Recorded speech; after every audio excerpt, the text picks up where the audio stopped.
Hello there, listeners. Welcome to Startup Kitchen Talk, where we discuss startup apprentices becoming MasterChef. The weather outside is complicated, sometimes sunny, sometimes terrible. April, they call it. And you know what it's also April-like? Startup life. Sometimes sunny, sometimes shitty. And here to talk about it is the CEO of Europe's biggest accelerator startup wise guys, Cristobal, Alonso. Welcome. Hello. How are you? I like the idea about the complicated month. So, Complicated month, yeah. I can see that.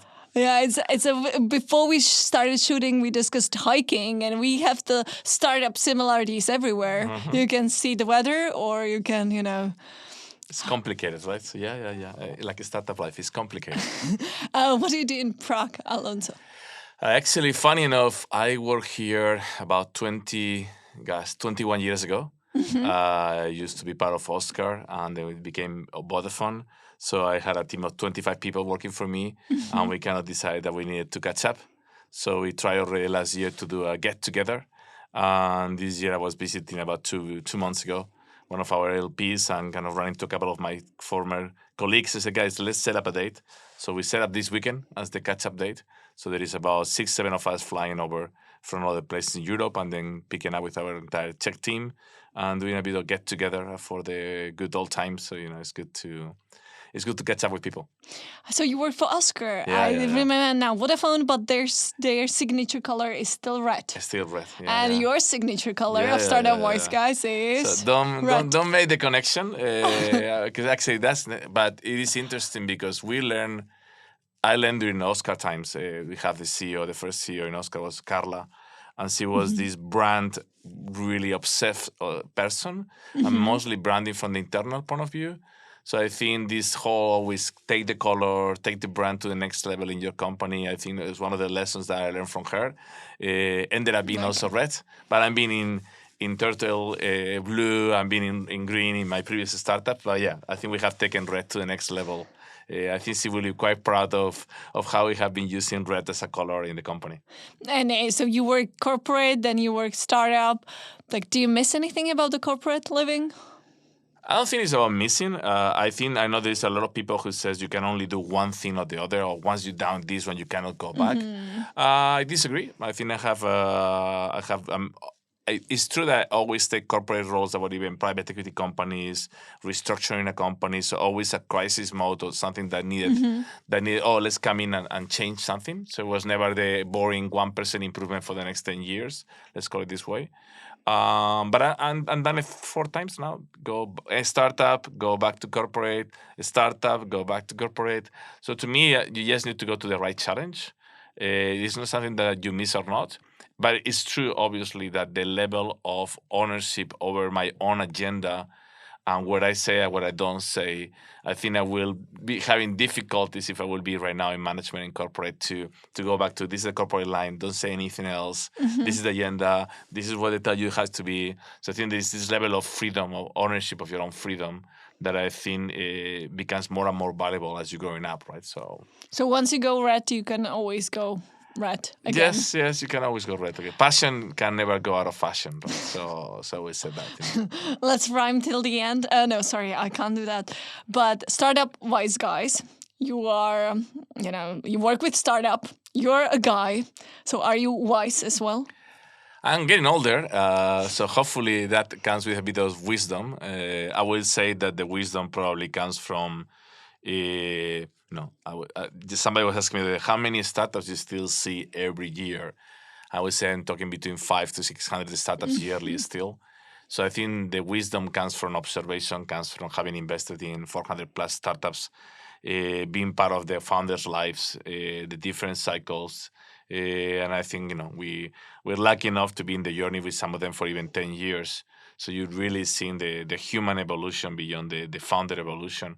So I think that gives you at least a lot of observations that you can share, that you can, I don't know, people like to make mistakes no matter what you tell them, but I think you can actually try to make sure that they understand the game. I think I would say the rule for me is make sure that they understand the game they're playing and the stage they're playing, then they will have to make the decisions themselves, right? So I think in that sense, I will call it, between wise and experience. I don't know which one sounds better, but it's not old because that sounds bad, right? So when they start calling you, you're very experienced. Okay, I'm getting older, and they're just being very polite with me. Right? So I would say yes, there is wisdom on the number of people, observation startups we have seen over the years, and what you learn from them. If you see 500 to 600 startups per year, is there still something that can surprise you? Yes, I would say I think every founder surprises you. At the end of the day, we are in early stage, and of course, it's good to see sometimes the new technology and what now AI can do.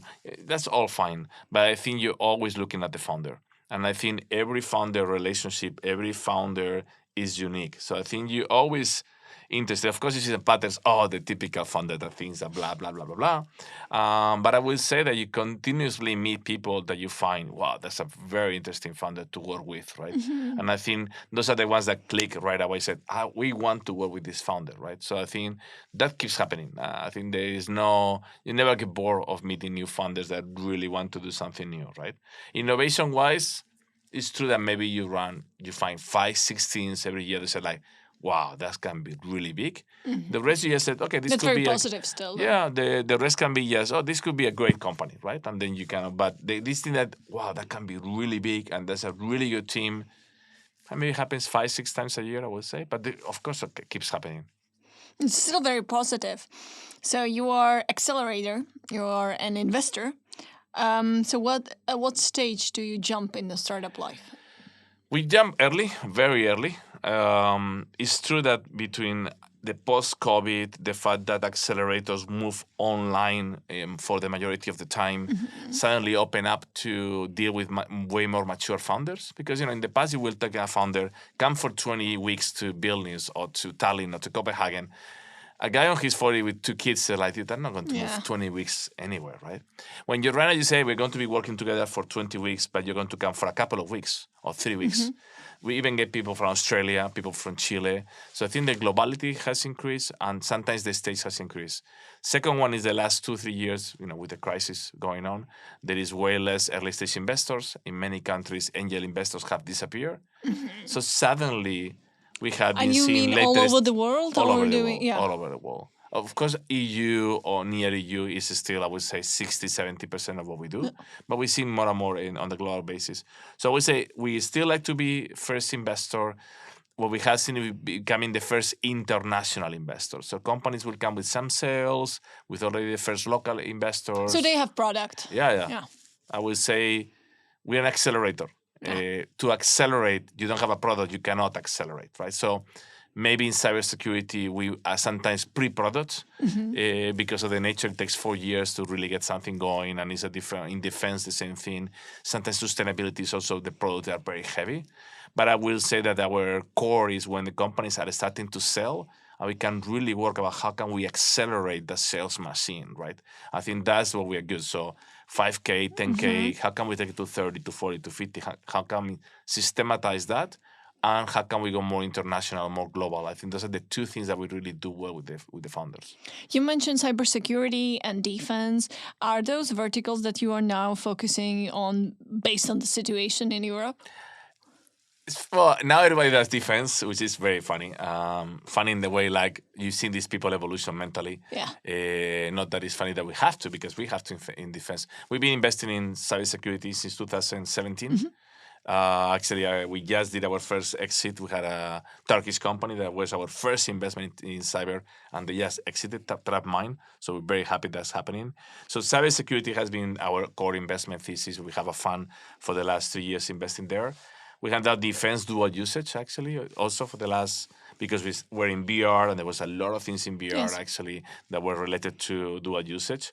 Defense purely has been this last year, right?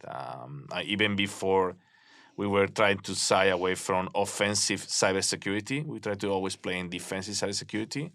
But the current economics are what they are. I think there is a very important fact. We have 50 plus investments in Ukraine. So we've been present. We're the largest investor, international investor. I think us is 3, and the next 3 guys together are smaller than Wise guys. So we've been really present there. So obviously the last 2 years we've seen an evolution from SaaS companies, fintech companies. Suddenly, we have founders on the front. And something happened this year. Actually, we just did an investment in defense, but it was one of our previous CEO that was in the front. You have to think that we have very smart people in the front lines. That has never happened. And these guys are coming with a founder mentality. Said, "Oh, this is a problem. There is a gap." And obviously, they're applying this into drones. They're applying this into the way information is being used there. So we actually make the first two pure in defense investments in Ukraine. We had done previously a couple of them in Estonia.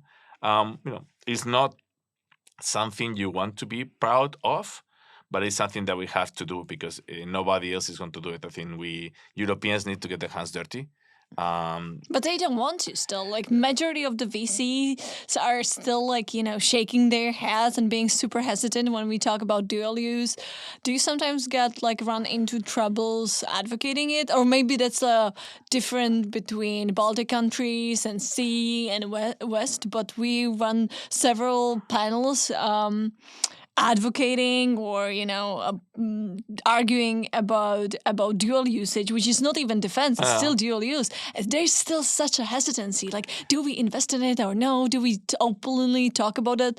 Like, defense, in a lot of VC close, people are still against it. Like, still many VCs are still like, yeah, no, we are not touching it. It's good to be comfy with your management fees in your office and ignoring the world. That's fine. Yeah. I think I've been spending lately quite a bit of time also in Finland, and they clearly see the enemy is at the gates, right? So Yes. so we cannot just be waiting, right? So I think I'm seeing a good number of sustainability investors really with a core of business culture saying, I'm doing defense because this is the only way right now to be in the good side. And the guys are going to Ukraine, spending time in Kiev, not even from Finland, they are going there. So I think this axis of Baltics, Finland, even Poland probably, they feel it because they know the enemy is there, right?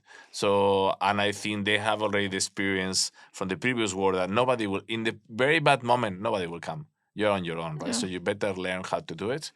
And I think that's kind of the bad angle of it. The good angle of it is the example of Israel and the US, which is this is the real deep tech innovation engine, right? Way more powerful than just pure deep tech. So actually, if you become very good in defense, the way you can apply this technology afterwards is actually, is exponential, right? So I think that's actually what the part that I'm excited. I'm not excited about having a UV drone that can actually kill more people or go faster. I'm very excited about maybe finally in Europe we're going to be doing deep tech properly because we actually don't shy away from defense. And that's one of the best ways to get amazing founders getting to do deep tech and really moving things forward. And again, I'm seeing the Israel, and we always compare many times Estonia with Israel in terms of the two small countries with unicorns, with this mentality. And this is probably a big opportunity to really even take the development further. You even see NATO, getting their hands in the startup life. Are you cooperating on any level with their Yes, we're accelerator? partners in Diana. I love the idea that NATO is putting money on the innovation ecosystem. I hope that I think it's right now becoming again too slow and then sales trying to do it directly. I think they should let operators do it. I think there should be financiers, there should be connectors, but they should not be the operators. I don't think NATO knows how to work with the startups in early stage. And I think so, but I think there's a learning curve. Hopefully it's not too slow because again, speed is at the core right now. But they're trying to play the role. They're trying to make sure that they say we need to invest. They're trying to put the discussion of defense investments at the core of European countries. So that can only be positive. Execution could be much better, but we're knocking at the door. We're talking to them constantly. We're telling them about this is early stage. You're thinking like serious. Say, this is defense. You need to think differently. But obviously, the defense companies are selling to NATO and they're selling to the military forces of NATO countries, right? And that's the only way you can actually be connecting between different countries, usually through NATO. So it is no matter what's happening, it is positive. I think it can be executed better, but it's positive. And yes, we are a partner with them. We're partnered in Estonia. We're partnered in the UK. We're talking right now in Spain also with them. We're in Finland very much talking with MODs all the time. So yeah, that's something that needs to happen. And does this defense focus or dual use focus slightly changes the B2B rule that you have? Because you mostly invest in B2B software startups. Is it changing now? Because Not really. defense is really like B2G, more of a... Yeah, but to me, I would say we never said B2G, but we have already many companies selling. We have a number of companies selling to hospitals. Well, Yeah, that's sure. B2G at the end of the day, Yes. that's selling to public sector. But it's true. I would call it is an enterprise customer with his uniqueness on it, on how you sell it, on the cycles. So I think defense is very unique in terms of who is your customer, and I think and it's a very relationship building business, and it's a business dominated by very large players on distribution. So I think it's a very interesting animal in that sense, right? I don't think it's an animal for everybody to dominate, but startups need to understand very long selling. No, now in Ukraine you might be able to get faster cycles to sell because whatever is being active or is effective is being used. But overall, the sales cycles are slower. The R&D cycles are larger. The capital intensity is very large. So you need to understand that part, right? And I think that's different. Yeah, maybe the borders between B and G are blending in these times. How do you work with the Ukrainian founders, like with the imminent danger, with them being in the front lines? I think for the first 6 months, you were being hit by the reality constantly, right? I think you were opening the news, everything was on the news constantly, etc. I think we have almost going the opposite way, which is almost, yeah, we're talking to Ukrainian founders, yeah, we're investing on them. Like, you don't think, oh, these are guys who are at war, right? So you kind of, for you, they're just founders, right? The good thing is because we just did a dedicated project with EBRD and with Taiwan business, actually focusing on growth companies in Ukraine, because the one thing we saw was that there was a lot of, let's help startup founders in Ukraine. And we saw, guys, there is no new startups, right? The only new startups are defense, right? But we have a lot of founders that were doing something and they got hit by the war, right? So they lost either they were selling to Russia, they lost the market. If they were in Ukraine, they lost the market. If they were expanding, they cannot get access out, right? So I think our focus in Ukraine, although we had done probably 8-9 new investments in the last year anyway, is being how do we help existing portfolio and existing founders of going back to grow and going back to grow in these circumstances and going back to way more remote based teams and teams that maybe the founders cannot meet up, right? So that we have worked. The second thing we have seen is that they're obviously trying to help and stay. More and more have realized the infrastructure is not helping them. There's lack of internet, there's lack of electricity. That they're finding ways. Many of them have half of the team working remotely, so that is not hitting them. But the other thing, as a founder, you need to treat them as a normal founder. As the mental health, let's put it this way, support, you need to understand that some days are going to be terrible for them. That constantly under a level of uncertainty that is even beyond the normal startup. So I think you have that level of sympathy, right? At the same time, they have more drive than ever because they not only they want to win the war, but they want to prove that Ukraine has something special, right? So I think this level of pride was not there before the war, and now we see it, right? And I think Everywhere. it's going to become the next generation of Ukrainian founders. I think will be like known for in history. This will be the first generation of really 20, 30, 40 unicorns coming from there over time, just because this level of drive and also the sympathy. So I think they need to play the sympathy from investors, from support on their favor, right? And does it work if when you are helping them growth, scale, and invest new money? Do you see the other VCs that are not that experienced with Ukrainians? Do you see them like jumping on board, or are they very hesitant because they are like, yeah, we don't know what's gonna happen, etc.? I think the later stage ones, no, they are. The traction is there. The founders are there. They go. I think probably in the earliest stage, I will say for sure the first 12 months almost nobody was investing there. I think by now everybody's not even taking that out of the equation. I think the only question is when they hear a name like that, is that guy Russian or Ukrainian? Ukrainian, okay, that's fine. So I think it's more about where are they coming from. But I think early stage is total normality. I think from a VC point of view, I don't think that one. I think if you look at it, I think some VCs are more worried about the macro. Say we have a lot of exposure to Ukraine, to even to the sea. Some of them say maybe we need to have less exposure. So I think on the macro level, they're more worried about what is going to happen with the economies because of this. On the micro level, I think they meet a good founder from Ukraine. They look at the traction, they like it. I don't think there is this risk factor, let's not do it because they're Ukrainian, right? I don't think it's there. So how do you work with startups in general? You first accept them in the accelerator, and then if you like them, you later invest in them? No. Or, This is something that is core for us, which is we call ourselves first believers, right? So this, let me work with you, and then if I like you, I invest. To me, that doesn't play the chord, right? So we always invest first, and then they come to the accelerator.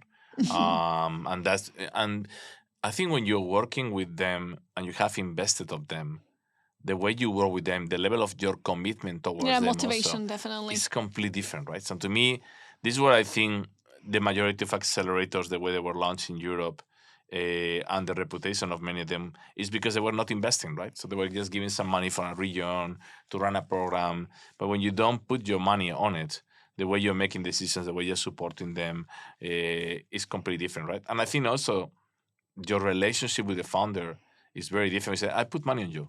Like I bet on you, right? Yeah, so it's like really put money where your mouth is. Exactly, right? So I think that is very interesting. So for us, it's a rule. Of course, we do maybe 10% of our investments, we only invest directly, so they don't come to the accelerator. But I would say the majority is we find them, we invest on them, and then they come to the program. You often say that you love passion and you like to work with passionate people and you like to invest in passionate people. And then the CEO founders or the CE people in general are not really famous for being super passionate and open. So do you find them passionate enough or do you sometimes struggle with that? I think we cannot confuse charisma or we cannot confuse the way you saw passion. So they're not going to be a Spanish guy jumping, oh yeah, yeah. No, we call them the poker players, right? But the passion is, the inner passion is there, right? And I think you just need to understand what is driving them. And this is why, we wrote the book about Perform and we talk about purpose, I is still almost if I do 30 minutes to an hour with the startup, one of my key jobs is to understand what is driving them, right? So what is that inner force that is driving them? We all know that money is not enough, right? So of course, some of them you can feel the passion right away when you talk to them, but it's true that the Eastern Europeans, Central Eastern Europeans, it's more difficult. But I think also we don't have a culture bias because we've been there, right? So we don't go in and say, like, oh, they're not passionate. No, we're not invest. I think, we invest in all these countries. We know founders from all these places. So I think you go way deeper, right? Than just judging by how they look in the face, right? It's funny that sometimes they tell you, yeah, I'm very passionate, and again, it's a straight face, and you're like, dude, like, really, let's make an effort, right? But I think you're looking for the inner passion, not this extrovert charisma that people might confuse. So it's not like presentation on stage, more like what drives you. So do you believe more like when somebody is pitching you a startup, do you more believe in their inner motivation that they, had some problems, they decided to fix it with the startup? Or do you are more like, numbers guy talking, there's a, gap on the market, so we decided to fill in? Numbers don't matter in early stage. They are irrelevant. Like even 25K MRR, which might sound, wow, 25,000 euros MRR already, is irrelevant because growing it to 100 is a different company. Growing it to 1 million AIR is a different company. Growing to 10 million. So one thing that has surprised me over the years in this job is that how much, basically, past success does not guarantee future success, meaning a founder that have taken the company to 1 million AIR can dramatically fail taking it to 10 million. Because it's a different animal, it's different processes, different type of people, different type of speed. So it's good that you have executed, but doesn't guarantee the next one, right? Probably it tells you, as you said, well, okay, you have a 1 million AIR, the problem exists. It's clear, right? But now that doesn't mean that you can scale it, right? So when we're looking at the early stage, everything is team. Absolutely everything. Of course, you're going to say, is this a product? Does it make sense? Has some differentiation. But you can have all of that. If the team is bad, nothing will happen. You can have nothing of that. The team is good. They will find an angle. They will find a differentiation. If the problem, I think the one thing we need to understand is does the problem exist? Because if they are passionate about the problem, they're probably going to put all the effort in that problem. There might be a different way to solve it, a pivot to that, but is the problem real? Are they passionate about the problem? And is this a good team? And that's the three things that you have to solve, right? The rest it will evolve so much that you wouldn't even remember what they were doing at the beginning sometimes. Like it's just like completely different animals. So to me, team, and it sounds like people ask you, really? That's what everybody says? Yeah, but we have 10 years. Like the average exit is 10 years. Who cares about the product? I care about, will these people execute? Will these people be together? Will these people complement and fight in the 3 to 4 crises ahead of them in the next 10 years? And that's, I think, what is our superpower. That's, I think, the one thing that we probably better than others on judging. And then it's work. It's just work and work and work. I always compare with marriage, right? Sounds like this was you can my be first so thought. much in love. You can be all you want. Marriage is work. That is both people wanted to, hey, let's continue, let's face the challenges, let's never give up, let's find solutions, let's pivot. Let's pivot, yes. So, and then you have a kid that's the company is growing, the company is scaling, this is changing completely everything, right? So to me is that, will these guys keep working together on making this happen despite all the difficulties? Or will they give up? I was looking yesterday. The divorce rate in Portugal is 91%. In Spain is 88%. So, shit, you're going to almost as bad as startup. I think you're getting married, I have a 90%, I'm going to get divorced. Like, this is worse than investing almost. And it's very expensive also. So I said, wow, now the analogy is even becoming more powerful, right? Because sometimes you decide not to start what working. was the divorce rate? Huh? Yeah, you were talking about the that. divorce rate is 93% in Portugal and 81% in Spain. In Czech, it's about 50%. I was looking yesterday at the rates. I was like, you're kidding me, right? Like, I was like, wow. So there should be betting agencies. Yeah, because I have seen the statistics, but the EU average is above 50% already. Okay, but some we countries live longer sometimes. Some countries are like I was like, wow, this is worse than. But 93 is crazy. 90, and you think also Spain and people Portugal still do it, because though. you think it's Catholic, is this kind of culture, etc. Like 90%, like, oh my goodness.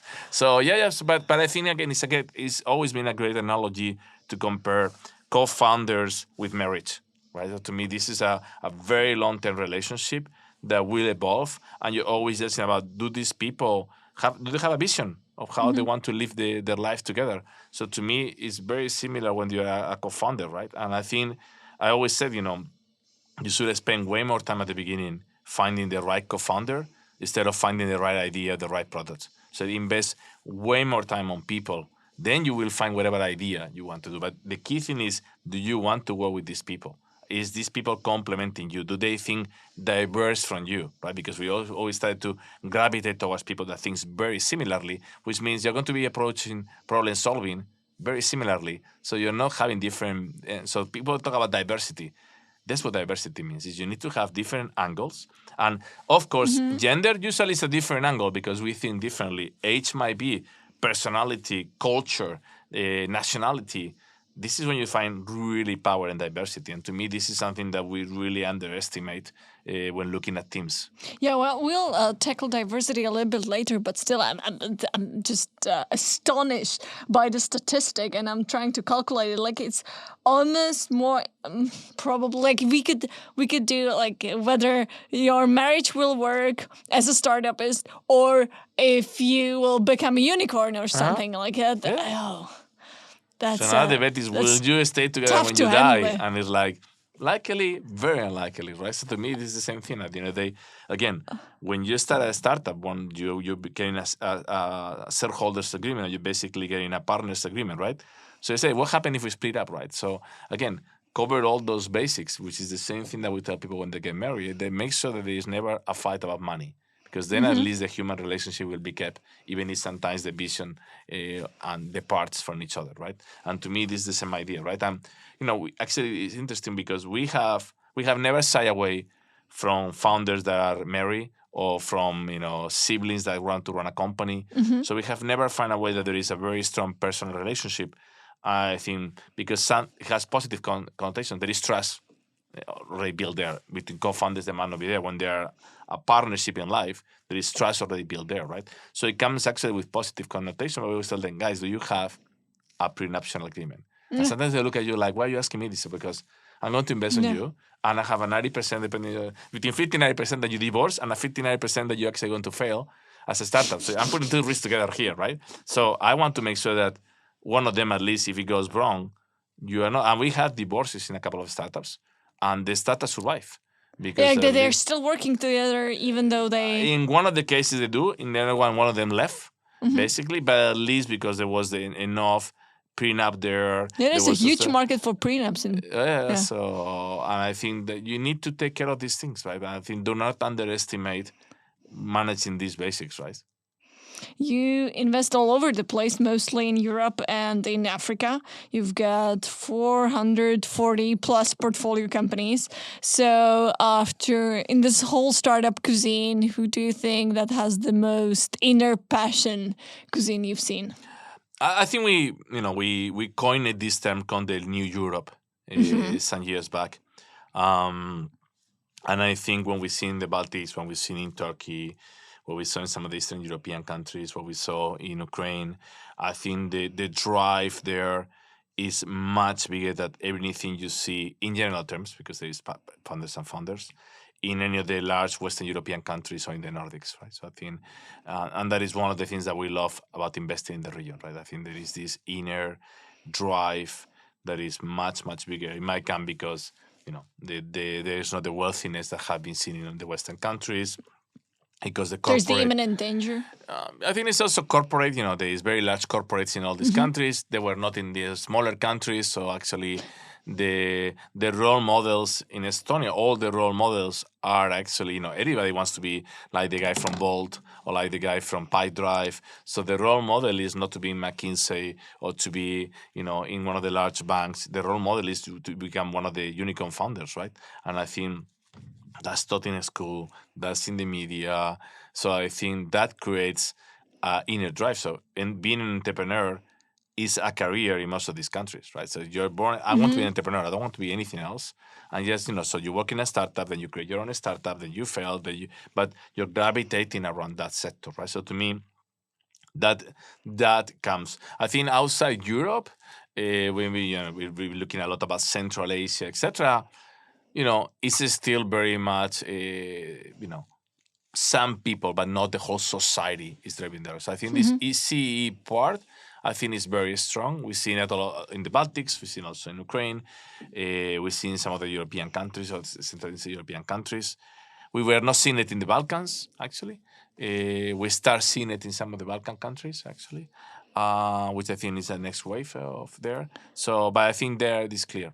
And are those because you very often speak about the overlooked markets and overlooked startups. Are those the markets, the New Europe? Sorry, you might need to change that term, but New Europe, are those the overlooked markets you speak about? I think we see it in two ways. Initially, it was very clear that it was the kind of the smaller countries, specifically in the Central Eastern European region. There were the Baltics, there was Ukraine, that was big, but nobody was looking at it. I remember cases in Armenia, so indeed that were the overlooked markets. I wouldn't then call right now the Baltics an overlooked market. I think that was amazing. But for example, when we went to Italy, now when we are in Spain, actually from the VC point of view, they're very much overlooked. Like you ask any guy in VC, give me 5 countries in Europe, I don't think they will ever say Italy, right? Like it will not even cross their mind. And we have done 4 investments there. We have found amazing founders. So some of the bigger countries are also being overlooked among the big countries in Europe, right? So we keep looking for that one. And I think if you go beyond countries, sometimes it's cities, right? So in Spain, we are not in Madrid or Barcelona. We're in Bilbao, we're in Malaga, we're looking at the periphery all the time. I think that's where you find actually these ecosystems that really have this hunger level to do things less unconventionally. And I think that's what we want to see, right? So these this maverick, this underdog mentality. I think that's what we like to see. That's what we like to put our efforts. And how do you scout for them? Meaning, like, if you don't have presence in those overlooked market, how do you find them? I think the power of the brand is important. Yeah. I think we The have been red team. cultivating the brand for years. I think has been almost a religious element about never pollute our brand, right? So I think the brand has a lot of attraction. Obviously, the second one is we've been verticalizing the programs.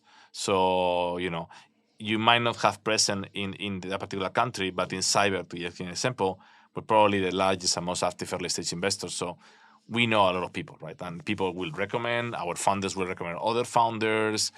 Our founders tell us, hey, all the cyber guy geeks in this country are hanging out in this particular community, maybe in a WhatsApp community, maybe in a Telegram community. So, but the best founders, you need to find them. Right? They're not going to come to you. Like, you might convince them because you are good, but the best founders, you need to find them. So you still need to go to conferences. You still need to be constantly, everything that moves in the communities. You need to be very active. But of course, we play the international guy, not the local guy, and that's a different animal, right? And I think the local founders just looking for local VCs in the majority of CE countries, they're not going to succeed because they just play in their comfort zone. So we are going to take you out of your comfort zone, and you need to be looking for that. That means that there might be some amazing founders that are not for us, be it. But I think, again, it's branding. I think the key thing for us is put our brand there, and the big effort in the last 3 years is put our brand in the different verticals as an expert in that vertical. In some, we are more successful than others so far, but that's our key work going forward. And of course, then success cases will happen, and then startups will come to you, right? So the more role models, the more startups are doing well. So, oh, you guys want to start a Wise Guys? Okay, that's interesting. So that is also calling more and more founders to talk to us. You said you are putting your brand in several verticals, and you already mentioned cybersecurity, defense, VR. Are there verticals you aren't interested in? I think we usually have signed away from medtech, biotech, so extremely so it's capital like traditionally deep tech. Yeah, well, we actually like deep tech a lot, but I will say it has to be still on the software side, right? So I think, hardware or super long cycles, I think it has to be deep tech that in a way has a commercial angle, and we understand that if it's longer, and we've been in robotics, we've done very good investments in robotics.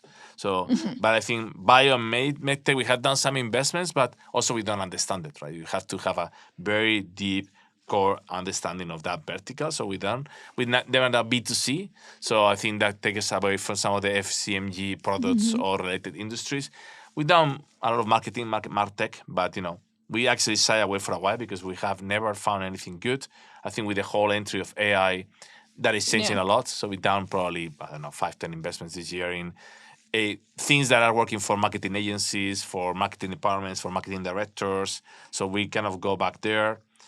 HR tech, never been successful, but there's always a problem to solve. So we've done 3 or 4 more investments in the last year. Also, still hoping. There's AI.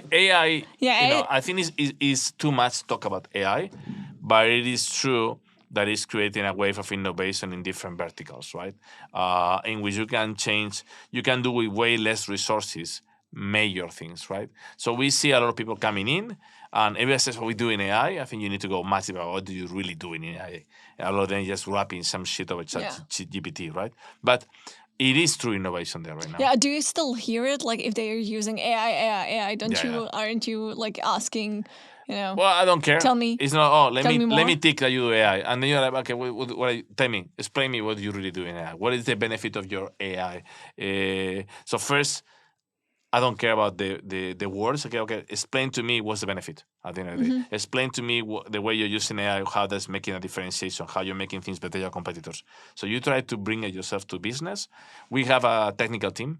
We have that does technical due diligence. So these guys are really going to go afterwards in the deeper side to look at the architecture, to look at the product, and try to say, is there really something really meaningful technically or product-wise happening?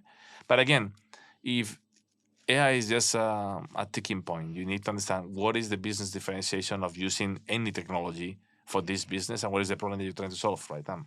Yeah, and the team is still super important. And you mentioned the team and diversity and the importance of that. And there is 60 of you in Startup Wise Guys and 25 nationalities.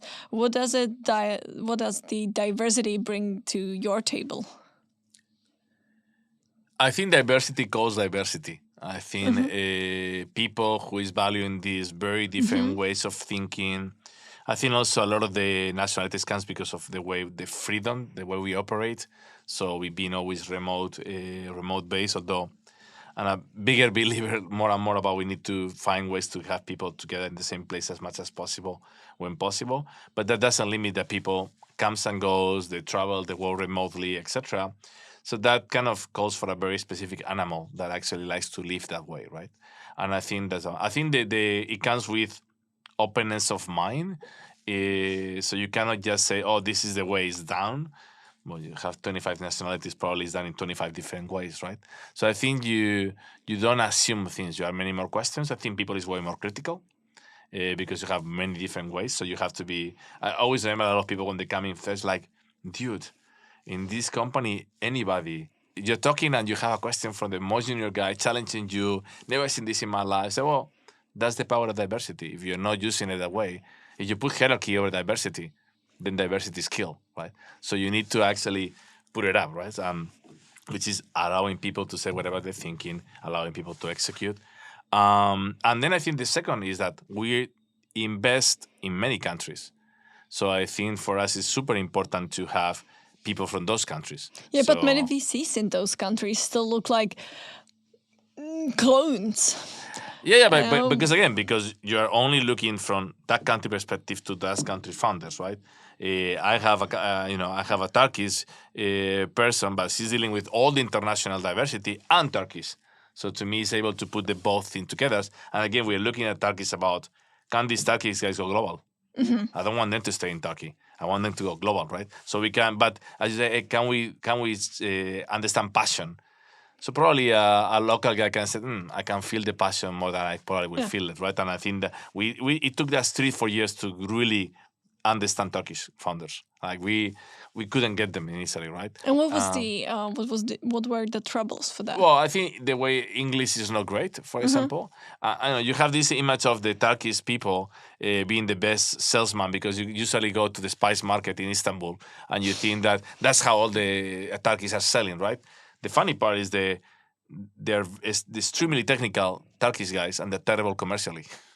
Like really bad, right? Like even worse than, because this is what the CE is famous for. So even worse. Okay, so this is why it fit very well with our investment strategy because it's like very good product-driven founders who speak bad English and says like shit and doesn't know how to pitch. So we can deal with that animal. We know that animal, right? But I think we need a bit of local, and also you need networks, right? You need to ask, hey, do you know this founder? What has this founder done before, right? And how do you deal with that? Do you make them hire a foreign salesperson, or do you teach them how to sell? I think I love both. I do think that, but it's very difficult to get a full, and I'm not picking up on the Turkish guy, but just continue the example. It's very difficult to tell 4 founders Turkish to hire a non-Turkish guy and put them as a salesperson. It's really difficult. I think because of the nationalism, or I think because of the trust. Because suddenly you get a complete, it's not team only dynamic. New animal, then we need to speak English in the management team. Yes. And I think it takes only very good founders. Or sometimes when the founder is alone, and then he's okay just involving one new person. When you have a team of 4 that knows very well, this is a very disruptive force, right?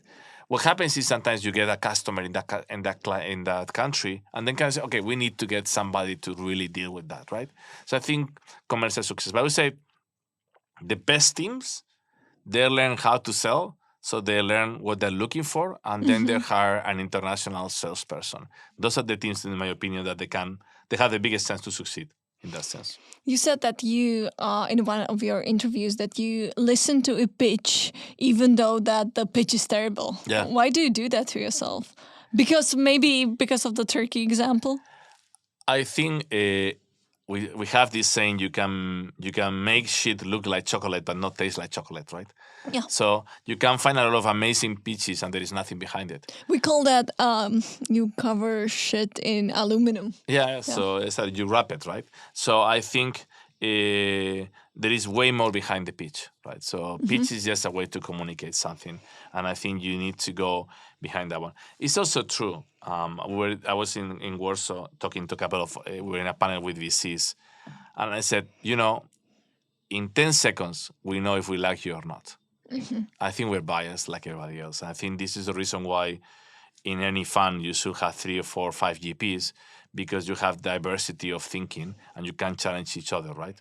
Because within 10 seconds, you like the founder. Then you go deeper about more things, but is it, do I connect with this person, yes or no? And I think that is 10 seconds. I don't think it takes much longer. It might be 10 seconds when you're paying attention, because sometimes it's true that the first you're a bit, another call, okay. But I think once you put yourself there, you very quickly said, do I like this person? Do I connect with this person or not? Can I work with this person or not? And then you go deeper into the business part.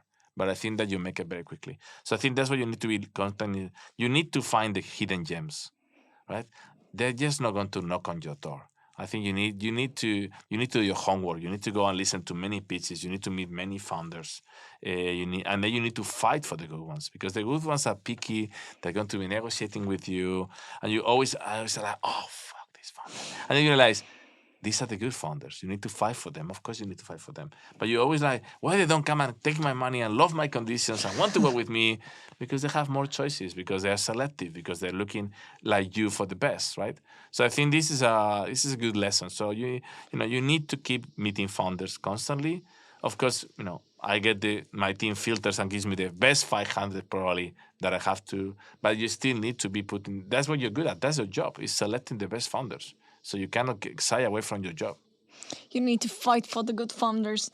We mentioned communication, and based on Startup Wise Guys communication, like on your video and the communication of your team, you seem like all like very, very pro founders and super positive. Example, the head of your brand saying that this is a place where dreams come true. And you in your video, like that Startup Wise Guys is a family that is changing founders' life. But frankly, investors are sometimes not the founders' friends. Sometimes they need to push out the original founders team because they are not performing and because it's good for the startup. So do you think that in the end it is still true? I think when we say we are founders driven, means we always understand the problem from the founder's point of view, right? So at least you need to put yourself on their. It's like when, we go out and we said, wow, this founder is making an exit at 20 million. I said, oh my God, this founder is terrible. 20 million is not enough return for me, etc. And then you have to say, okay, hey, this guy is 27. He owns 80% of the company. He's seeing 16 million euros in his bank account. What do you think he's thinking? Of course he's going to think, I need to take it, right? And what are you thinking? No, we can multiply 5 more times because I just invested myself at $1 million. I'm only making 2x.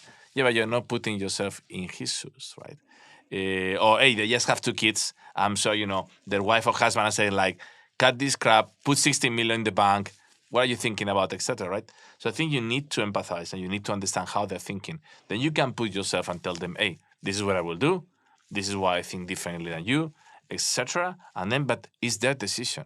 So one thing So you never push founders to it's their company. To take your decision. It's their company. I am a minority shareholder. This is their dream. I'm not working there for 10 years. They're working there for 10 years. I'm working in my own company for 10 years. So in Wise Guys, I can tell you where I'm making the decisions and I can listen to my board, but at the end of the day, it's my responsibility, right? But to me, it's the same thing. But it's true that you have the obligation to bring to the table when you, I think so. We are founders friendly, but why sometimes founders don't want to work with us? Because no, we're not going to tell you, good job. Yeah, that's what we think. Pat on the back. I'm going to tell you what I think. And I think we coach our team to always be straightforward. And when it's a piece of shit pitch, I don't tell you, oh, well done, but let's improve. No, it's a piece of shit. So nobody's listening. It's boring. You're not hooking anybody. And I think most good founders like honesty, right? But some of them, they hate it. and that's not somebody to work with, right? And that's fine. I think you need to also admit it. So I think founders friendly means putting yourself on their shoes and understand why they're making those decisions, respecting that is their company, but at the same time be extremely honest and clear and straightforward, because time is at essence, right? And I think that's your job. And I think that gains respect. I always say people, I don't want people to be my friend. I want people to respect me, right? I'm not going to be sometimes the funniest guy. I'm going to tell sometimes things they don't want to listen to, but it's coming from a point of, it's coming from my heart. It's coming from, I care about what you're doing, right? So I want respect. I don't want love. And I think that's coming almost, it's the same with my employees. I love all of them. But again, I want respect, not love. Hey, if then we become best friends forever, fantastic. I have some couple of founders. I'm the godfather of their kids, right? So we have developed the relations to complete the next level. It's been 8 years, 9 years working Can you together. fight in the work and have beer then and later and be completely fine? Totally. But that's So you don't hold grudges. I've been playing basketball all my life. I go to practice and I can kill the other point guard during practice. I will just put my 100% there. That's what makes us better, is to train harder, etc. Game finishes, game is over. You go to have a beer, you chat, you smile about it. So this is the same thing. We're playing a game, we're practicing every day. After practice, there's time to have a laugh, to relax, etc. And I think if you're good at it, then that makes a difference. Some people don't like it, but I have so many guys, and I think this is one of the most rewarding part of my job, that can say, you know what? You told me something 3 years ago, 4 years ago, dude, I still remember. Dude, it changed my life. It made me reflect for years afterwards. And to me, it's this makes my day or my week or my month. This makes all my hard work and all my bad moments worth it, right? Because you are changing people's lives, right? So you fight on the sport field and then be completely okay 5 minutes later. Yeah. Fine. Same in startup. Still, it seems that your pro-founders approach with your approach to work-life balance, it's slightly even here in the studio, it's slightly uncapitalist or un-VC of what we have here in studio and what we hear all the time from the American VC podcast and movies. It's you have to work yourself, you have to be there, and you were saying no. You're saying no even to the founders, to your team. You're saying you need to work on your family happiness. You need to work on your other hobbies. Why is that? First, I work my ass off, right? I work humongous amount of hours. I have a family, I have my sports, my hobbies. I love what I do, right? So to me, but at the end of the day, I think we always joke about you need to listen to your body, right? And I think when we put in our vision and our purpose that we want the founders to create great international sustainable companies, mean they need to be sustainable over time, right? So this is a marathon. So to me, being all in doesn't mean that you work 24 hours. It means that you really put in all your mental energy on making this company happen, right? But to put all your mental energy, you need to take care of your muscles. So you need to eat well, you need to sleep well, you need to have hobbies, you need to have a support. Didn't you say that you had yesterday 9 coffees? Yeah. I'm being on a very strong diet, so I skip some of the. But when I write my book with Stoyan, and he has the whole area about. How you eat. I have 9 coffees, and I usually the super networking days that you're there. Oh, let's have a coffee. Oh, let's have a coffee. And you're like, dude, I have 9 coffees today. But I also have about 3 liters of water, right? So for example, I am really very much into my water intake all the time, etc. So I think that you manage well. But again, I think people underestimate their health. I have so many walks with founders. They're like, man, dude, I'm really about to be burned out.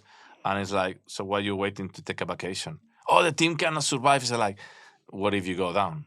Then they will really not get to survive, right?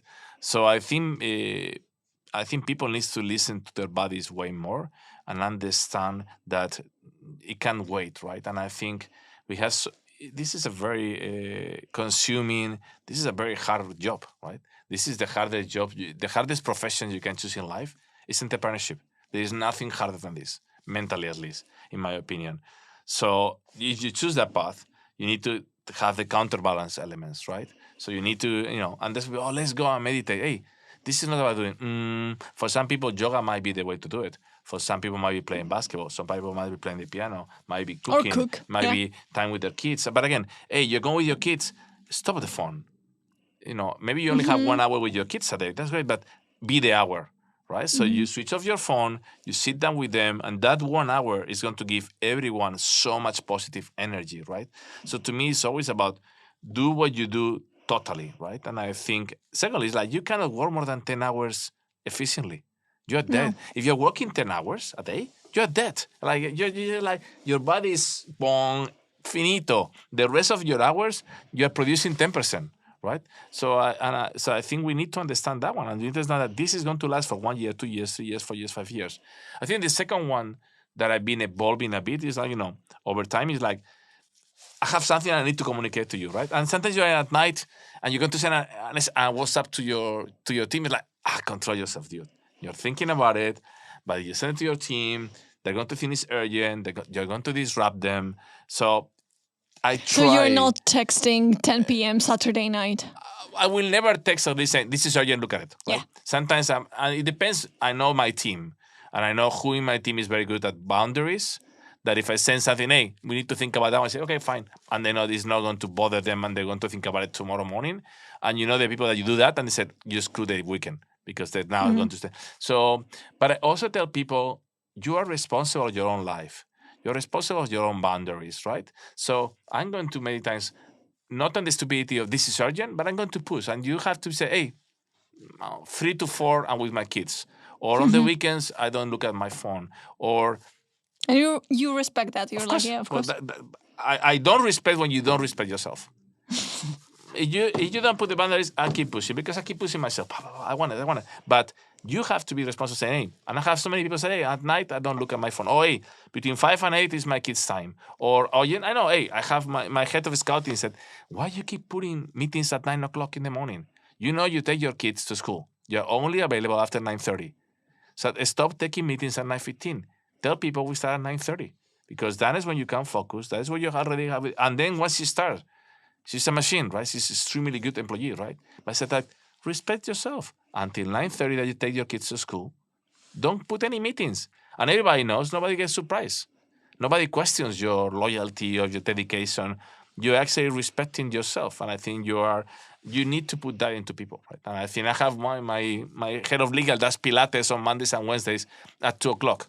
Right? I know he does Pilates, and the guy's like the most dedicated guy in the world, but he has his Pilates, and he likes them on Monday and Wednesday. And why not? But he's very clear. I'm going to Pilates. I will be offline for 1.5 hours. Okay, fine, great. I know you're going to be fantastic afterwards, right? So to me, it's about you have to respect yourself. And to me, it's like you might have better bosses, you might have better colleagues, there might be people supporting you, but it all starts by you respecting yourself, respecting your boundaries, understanding your body, and start working today about how do you improve your body and your health. Yeah, so the balance bring performance. And if you don't, but it's like when you're a professional player and you're eating in McDonald's. You can practice all you want, but you're eating like shit. So that's going to cost you something, right? So I really like the sentence that unless the founder or your teammate, they don't respect themselves, you don't respect them. Yeah. And you push until they push back. That's something to learn from. We're dealing with adults, and I think sometimes we try to treat our employees like kids. Oh, they're too young, they're too inexperienced. Said, well, if you treat them like young and inexperienced, they will be young and inexperienced, right? So to me, this is about transparency. There's a problem with cash. Oh, don't tell them they get nervous. We have a problem with cash. If they cannot deal with that, they shouldn't be here. They should go somewhere in which they know how to have this problem, right? And when you treat them with respect, when you're transparent, people said, okay, I appreciate that. I might like it or not, but I appreciate you are actually treating me like an adult. And everybody is above 22, right? So they're adults. And they never misuse your, how should I put that, tolerance? Yes, they do. So you learn. You have a lot of people. Some people will use it better. Some people will use it worse. But at the end of the day, you have a culture. You have a way to do things. You're being very clear from the beginning. That's the way you do it. And sometimes you need to adapt. Hey, we know that they're going to use it this way. Maybe we should. So, of course, you adapt and you understand the feedback that your team is giving to you. But I think if you treat people like adults and professionals, they will be better adults and better professionals. And I think this is also very important to understand when managing teams, right? You mentioned the book. that you guys wrote is the Perform the Unsexy Truth of Startup Success.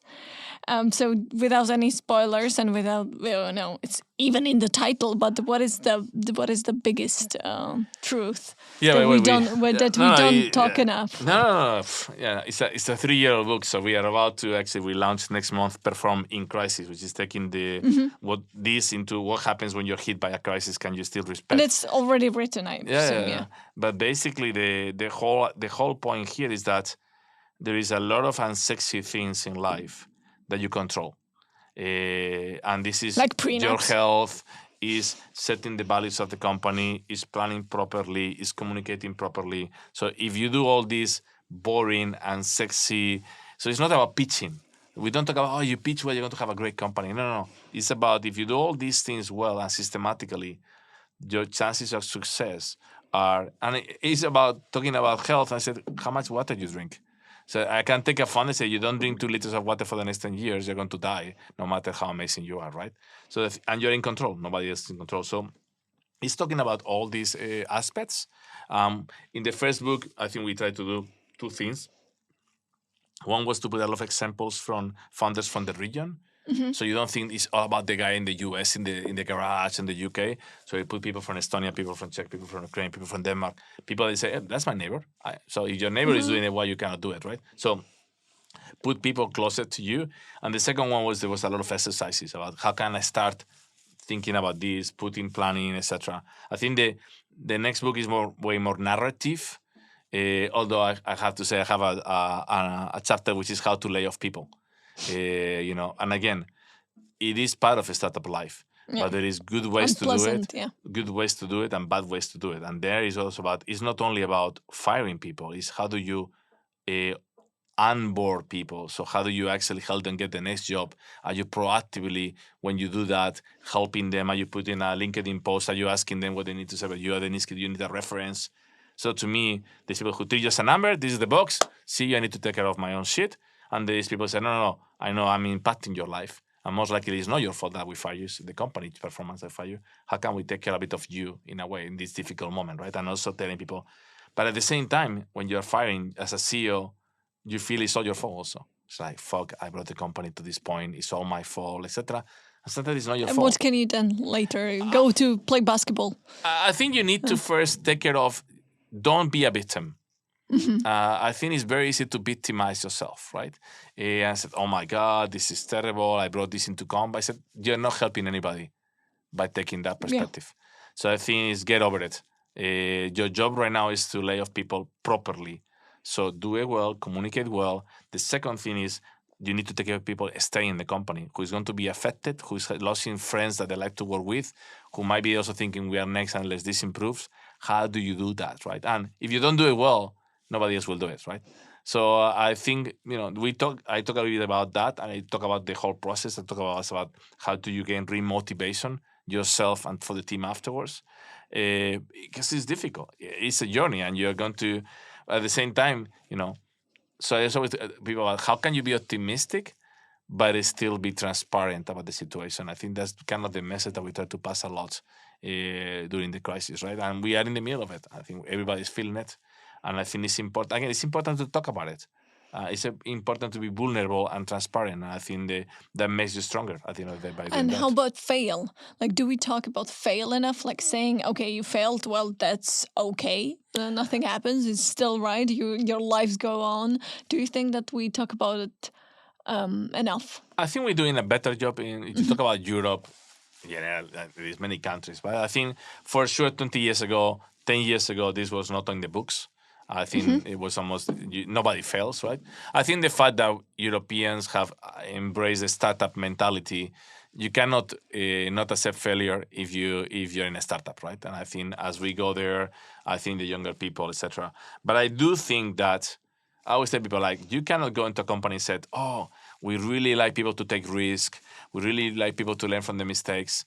And the CEO never talks about his own mistakes, right? Then the CEO is always perfect. The CEO is always making the right decision. So I think that everything starts by you being also, when you make a mistake, to go on public and people say, hey, I made this decision, I failed. This is why I made that decision. This is why I thought it was the right decision. Now it's clearly wrong. this is what I'm doing differently the next time, right? And if the CEO does that, then he will say, okay, we can't talk about failure because clearly, the CEO is actually being an example, right? And I think if you want to talk about failure, you need to be the first one accepting your own failures, communicating them, and telling people that that's how you learn, right? And we're humans. You don't learn by winning. You learn by failing. You learn by losing. You learn by mistakes. And this is the sad reality, right? So I think, of course, you have to be, as a CEO, your job is about in which areas we cannot tolerate failure because it's too risky for the companies and be maybe more there. And in every other place, let things happen, right? And the people will learn, people will improve, understand what is the risk tolerance of the company and make sure that in the places there is risk tolerance, make people fail. That's fine. You work in this environment for 15 years. And you mentioned that you're working your ass off, but also take care of your body, do some other hobbies, take care of your family balance, etc. Did you ever got anywhere close to burnout? I don't think so. I think I'm being, I remember I was once in a spa in Alicante, in Altea, and there was this very great podologist guy. He started massaging my feet, right?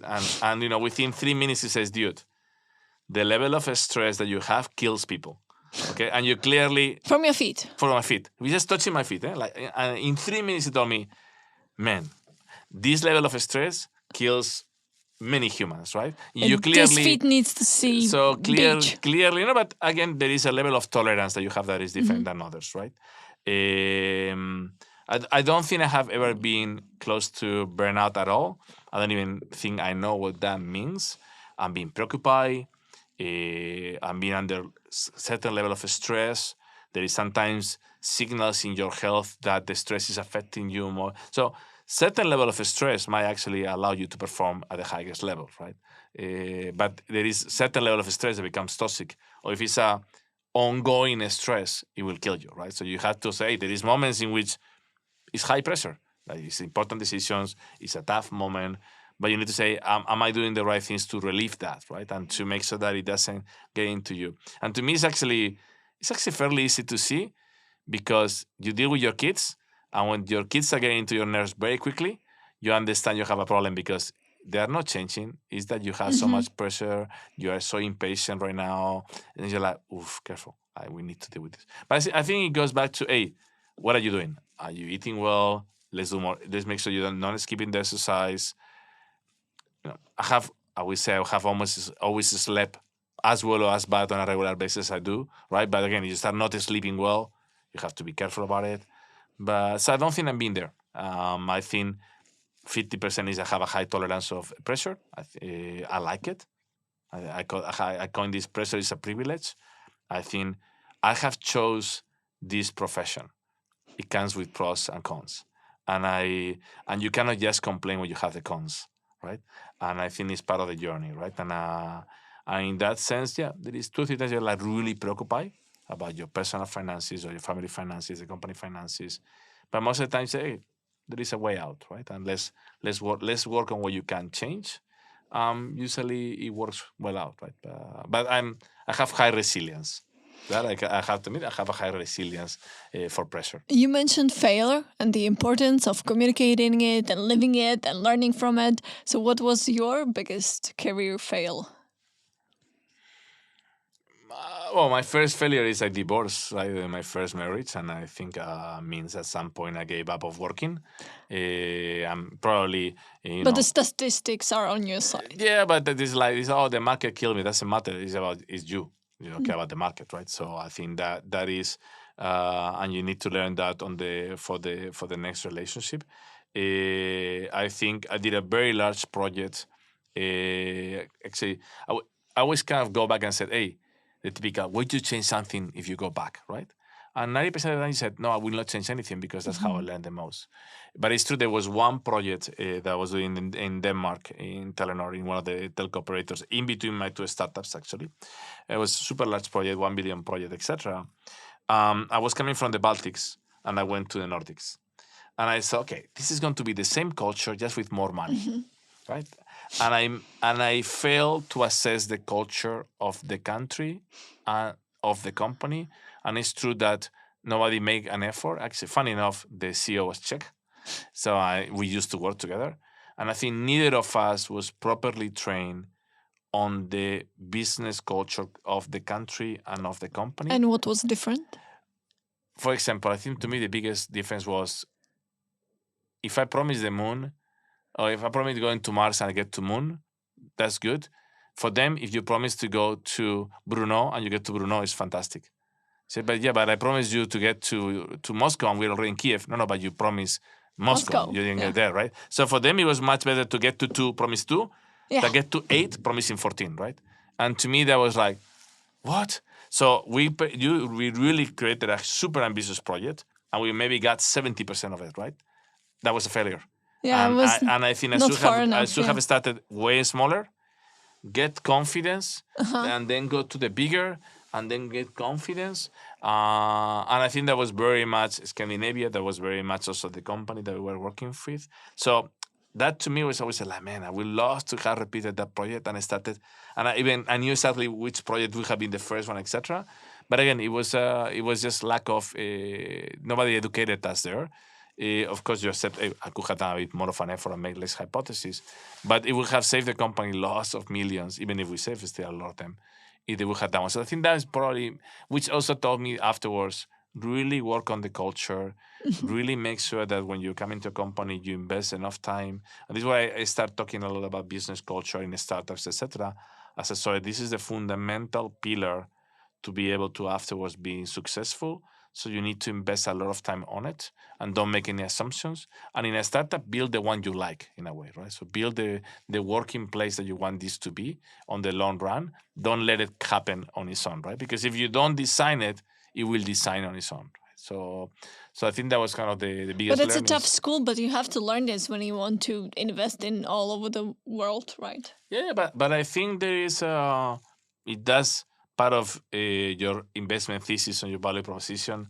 I think that's part of what you preach and what you coach. And I think when people come in contact with us, they realize, wow, these guys are very different, but at the end of the day, they're all very similar in several ways, right? And it feels that, you come in and you know if you like this place or not.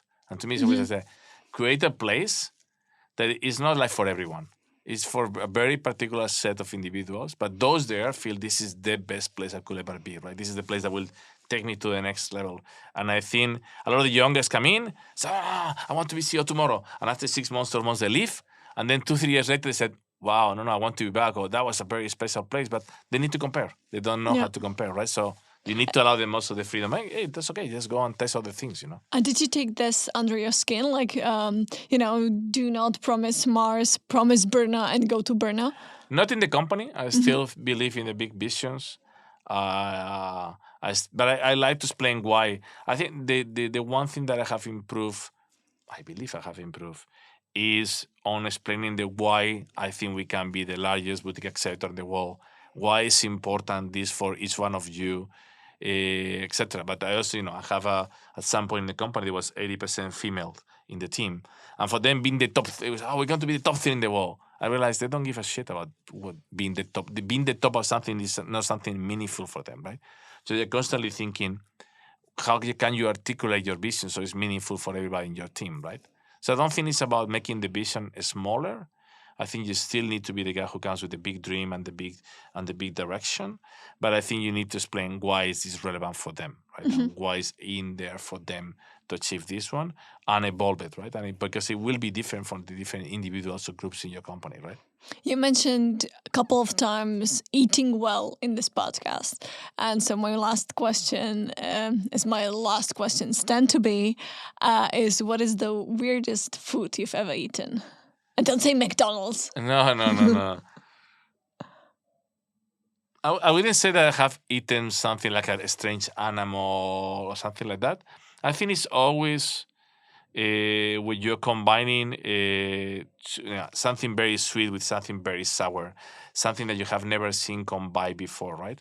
I don't know. Like pineapple on pizza? Yeah, no. We have a joke because we have half of the Italians, so we always have, actually, when everybody enters the company and they do this little intro, so everybody's going to ask them, do you put pineapple pizza? Because 50% of people will hate you, 50% will love you, right? So we have a very divided team. No, I will say, for example, just to give an example. In Spain, there is this spread that is done actually with pork and paprika. In Spain, there is a very traditional place that they do this one and they put honey on top, right? We said, Pork with honey? Yes, we said pork with honey on a toast. That sounds really strange. So to me, it's this kind of combinations, which is one of the things that I replicate on my cooking, which is test new things, put the unexpected together. Sometimes will fail dramatically. Sometimes will be the most surprising things that you actually can offer to people, right? So to me, in the food, it's the same thing, right? It's not about, I put some kind of worm in the food, but it's about how can you combine things that people is not combining before, that they haven't thought about it. Again, is that surprise people? And done properly, I think it becomes, but you have to experiment. Without experimenting, you're always going to cook boringly. So I think the same applies to everything, right? Yeah, experiment and put unexpected together in work, in your private life, and when you're cooking. It's a lovely ending. Thank you. Thank you so much. Spice your life. Spice your life. Nobody's going to do it for you. Spice your life. That way you're going to keep yourself really going and going and going. Again, it's work, but spice up your life and respect your life. And I think those two things together make a very powerful combination. Thank you, Cristobal, for being here with us today. Thank you. Thank you.